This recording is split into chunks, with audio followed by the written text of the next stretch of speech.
The Pizza Witch at the End of Red Hollow Road. Disclaimer. This story is a work of fiction.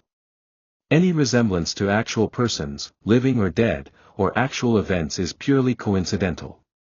It is intended for entertainment purposes only. In every small town, there's one house the pizza guys dread. Not because it's haunted, not because it's dangerous, but because she lives there. Her name was Mrs. Lorna Dell.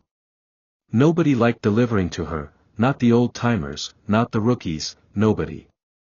She lived alone, at the end of a cracked, lonely farm road called Red Hollow. Always called in during the busiest hours. Always complained about the wait time, the crust, the sauce, the delivery fees. She'd demand discounts, scream at the staff, and once even threw cold breadsticks at a teenager. And yet, she always tipped. Because she could afford to. Rumor was she sued some big box company for slipping on a wet floor and walked away with a fat check. Bought that rotting farmhouse out of spite and never left. When the new guy, Aaron, started at Sal's Pizza Shack, he was fresh out of high school, charming, clean-cut, and way too polite for his own good. And Lorna? She noticed. She began asking for him by name. If someone else showed up with her order, she'd go ballistic. Cursing. Throwing things.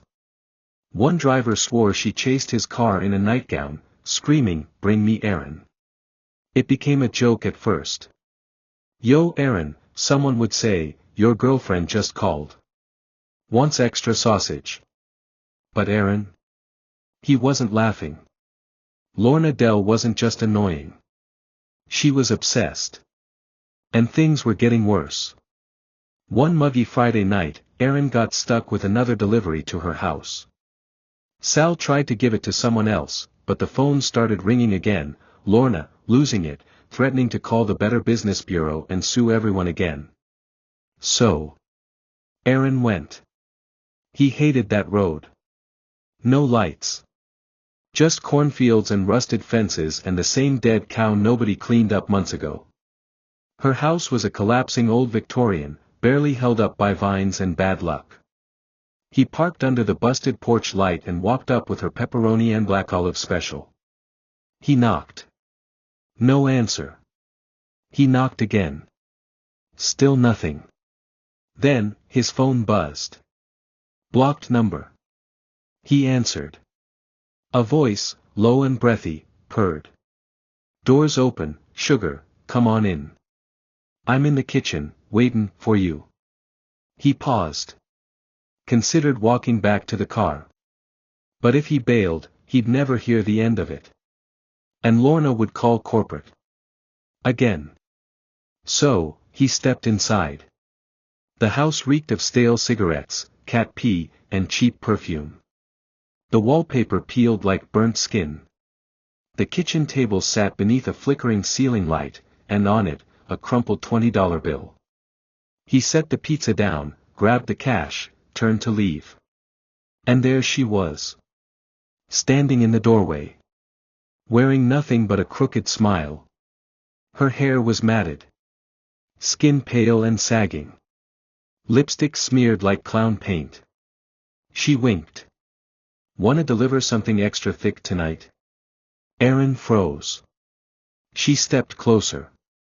"You're hotter than the pizza, and I'm starving." He backed up.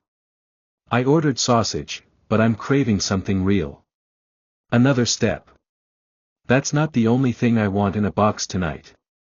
Aaron raised his hands. "Please, ma'am, don't." She lunged.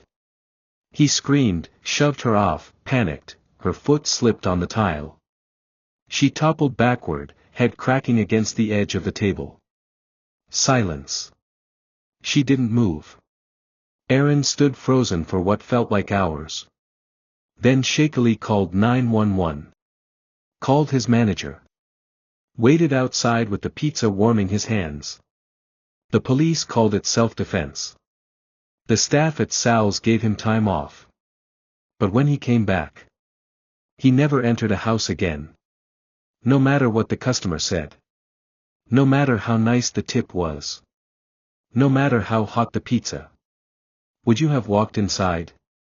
Or left her hungry? Tell us in the comments.